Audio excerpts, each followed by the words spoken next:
Saya juga meminta maaf kepada tunangan saya karena harus bersabar menunda rencana pernikahan kami. Walaupun sulit diucapkan, tapi saya berterima kasih atas kesabaran dan cinta kasih dan perhatian. Kalaupun kamu harus menunggu, tunggulah saya menjalani proses hukum ini. Kalaupun lama, saya tidak akan egois dengan memaksa kamu menunggu saya. Saya ikhlas apapun keputusanmu karena bahagiamu adalah bahagiaku juga.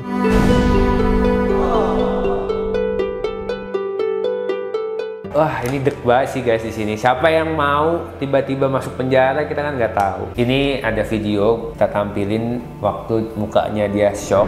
Terdakwa Richard Eliezer Pudium Lumiu dengan identitas tersebut di atas terbukti secara sah dan meyakinkan dengan pidana penjara selama 12 tahun dengan perintah agar terdakwa tahan dipotong masa penangkapan. Terutama, nah ini bakal ditampilin juga video yang dia minta maaf.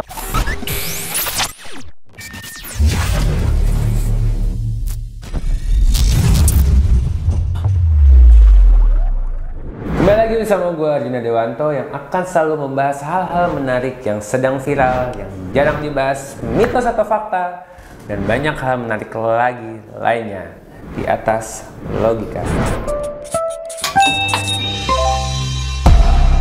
Jadi, hal apa lagi yang membuat kita berpikir di atas logika? Menjatuhkan pidana terhadap terdakwa dengan pidana seumur hidup. Pada 17 Januari 2023, Jaksa Penuntut Umum atau JPU akhirnya membacakan tuntutannya untuk sang jenderal. Meski tak ada hukuman yang sebanding dengan nyawa Brigadir Yosua, namun kini Verdi Sambo dituntut dengan hukuman maksimal.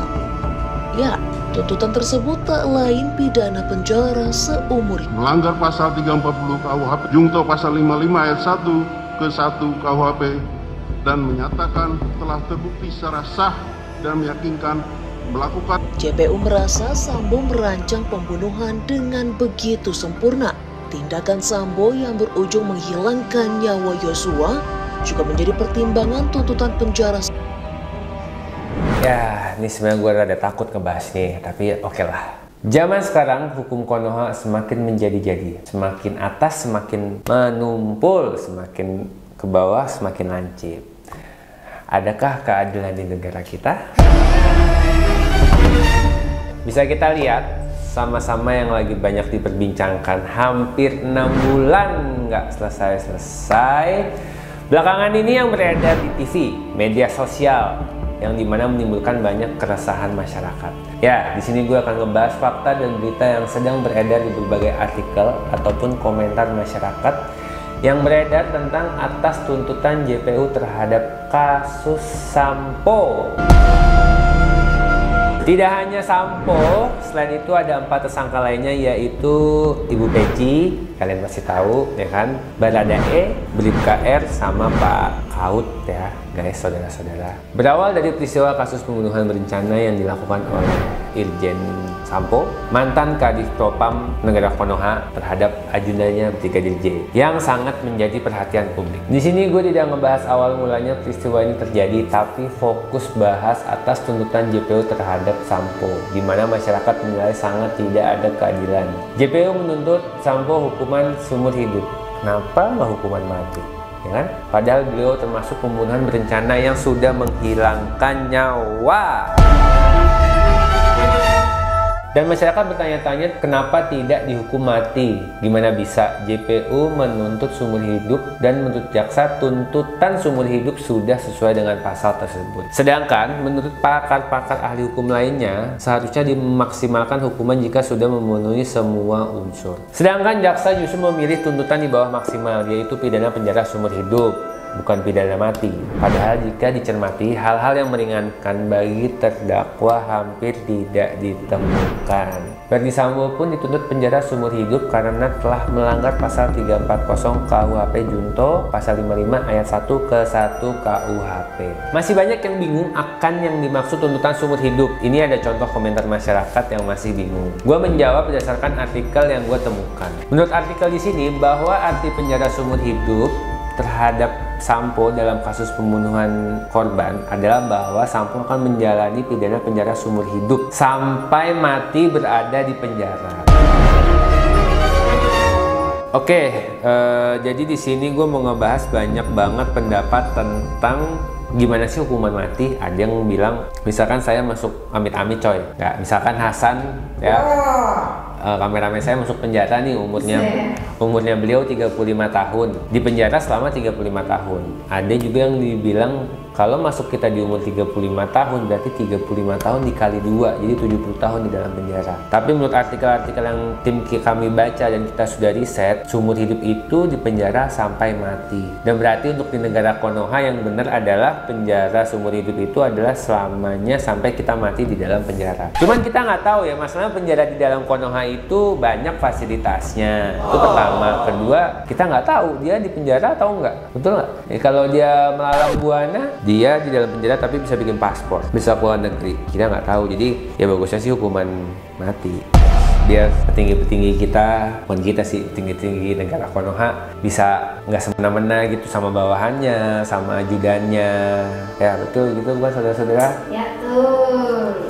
Bisa kita lihat atas tuntutan JPU membuat masyarakat tidak yakin akan si Sampo ini dihukum seumur hidup, benar-benar menjalankannya. Yang tadi seperti gue bilang, kita nggak percaya karena siapa yang tahu dia di dalam penjara, bisa aja dia di rumah mewah atau di penjaranya itu didesain apa segala macam. Bisa kita lihat kasus lagi menjalankan masa hukuman tetapi menikmati liburan, dan itu pun bisa terjadi kepada mantan Kadif Propam negara Konoha. Dan itu membuat masyarakat resah akan keadilan yang berlaku. Cuman si Sampo ini kalau nggak salah ya, kalau dia di penjara seumur hidup, bukan hukuman mati aja ya, di seumur hidup aja dia bakal mau ngungkap semua petinggi-petinggi polisi di negara Konoha itu yang nggak benar katanya.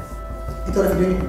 Cari aja nanti artikelnya. Indonesia Police Watch atau IPW menyebut Ferdi Sambo akan melawan apabila ia dijatuhi vonis mati dalam kasus pembunuhan berencana terhadap Nofriansah Yosua atau Brigadir J.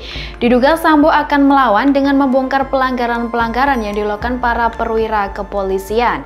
Ketua Indonesia Police Watch atau IPW Sugeng Teguh Santoso meyakini jika Ferdi Sambo akan melakukan perlawanan seusai dipecat dari Polri.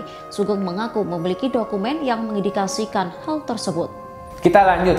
Tidak kalah meresahkan di mana atas tuntutan JPU, Baradae resmi ditetapkan sebagai Justice Collaborator oleh Lembaga Perlindungan Saksi dan Korban negara Konoha pada pertengahan Agustus. Ditetapkan Baradae sebagai Justice Collaborator atau saksi pelaku yang bekerja sama dengan aparat penegak hukum, tentu didasarkan pada penilaian LPSK negara Konoha mengenai jasanya yang dianggap berperan membongkar tragedi pembunuhan korban. Dengan status Justice Collaborator yang dimilikinya, Baradae diproyeksikan berhak untuk mendapatkan keringanan hukum berdasarkan pasal 10A ayat 3 huruf A Undang-Undang Nomor 31 Tahun 2014 tentang perlindungan saksi dan korban. Janji keringanan hukuman yang diberikan oleh undang-undang kepada Baradae selaku Justice Collaborator tersebut terancam sirna, walaupun tidak dituntut hukuman seumur hidup seperti Sampo. Tuntutan 12 tahun penjara terhadap Baradae masih jauh lebih tinggi dari tuntutan terhadap Bribka R atau Kaut, Pak Kaut dan Ibu Peci yang masing-masing dituntut 8 tahun penjara. Ya gue mau ngajak diskusi sih buat kalian dengan semua tuntutan ini yang bunuh seumur hidup nggak dihukum mati, yang Justice Collaborator itu 12 tahun penjara, istri yang bunuh cuma 8 tahun, buat kalian gimana? Ya kan? Atau ini akan menjadi bumerang sendiri untuk hukum di negara Konoha. Masyarakat Konoha takutnya ya marah atau kok bisa sih seperti ini gitu kan. Udah jadi Justice Collaborator loh, kalau Baradae nggak ngomong itu nggak akan ada yang terungkap. Ya kan, semuanya takut, semuanya nutupin. Karena Baradae itu udah berani ngungkap, ya jadinya pasti terungkap. Cuman ini bisa nggak sih kalau penuntut umum bilang 12 tahun tapi hakim bilang 5 tahun gitu, bisa nggak? Bisa nggak? Kita nggak tahu. Kan kita di Konoha. Iya, bagaimana sih? Oke lanjut. Ya tapi menurut gua kayak Baradae atau siapapun nanti yang mengalami hal serupa itu pasti ya akhirnya nggak mau buat berkata jujur karena ya takut berkata jujur nggak dapat keuntungan. Mungkin dia kalau tetap berani bohong ada antek-anteknya si Sampo ini akhirnya juga bisa nama apa ya, kayak kan awalnya dia dijanjiin juga bakal keluar atau gimana. Iya, bisa aja kan si Baradae mikir ya mendingan gue bohong malah dapat keringanan, malah ada yang ngelindungin gua apa gimana kan, ya kan bisa aja. Coba semuanya bilang korban itu pelecehan. Kalau misalkan nggak ada saksi videonya tapi semua yang ada di situ bilang itu pelecehan, pasti mau nggak mau, gue nggak ngerti sih, tapi mau nggak mau kan pasti akan dianggap pelecehan. Kalau semua orang yang ada di situ bilang pelecehan, ya sebenarnya sedih sih atau miris juga melihat negara Konoha itu. Untung kita bukan di negara Konoha. Oke, lanjut. Ini ada video kita tampilin waktu mukanya dia shock. Terdakwa Richard Eliezer Pudium Lumiu dengan identitas tersebut di atas terbukti secara sah dan meyakinkan dengan pidana penjara selama 12 tahun dengan perintah agar terdakwa tahan dipotong masa penangkapan. Terutama, nah ini bakal ditampilin juga video yang dia minta maaf sama tunangannya. Dia kayak, gue nonton sampai merinding, ini gue merinding lagi nih. Dia sampai ngomong, ya udah, intinya ya kalau lu mau ninggalin gue nggak apa-apa, karena senangannya kamu itu senangnya aku juga itu. Saya juga meminta maaf kepada tunangan saya karena harus bersabar menunda rencana pernikahan kami. Walaupun sulit diucapkan, tapi saya berterima kasih atas kesabaran dan cinta kasih dan perhatian. Kalaupun kamu harus menunggu, tunggulah saya menjalani proses hukum ini. Kalaupun lama, saya tidak akan egois dengan memaksa kamu menunggu saya. Saya ikhlas apapun keputusanmu karena bahagiamu adalah bahagiaku juga.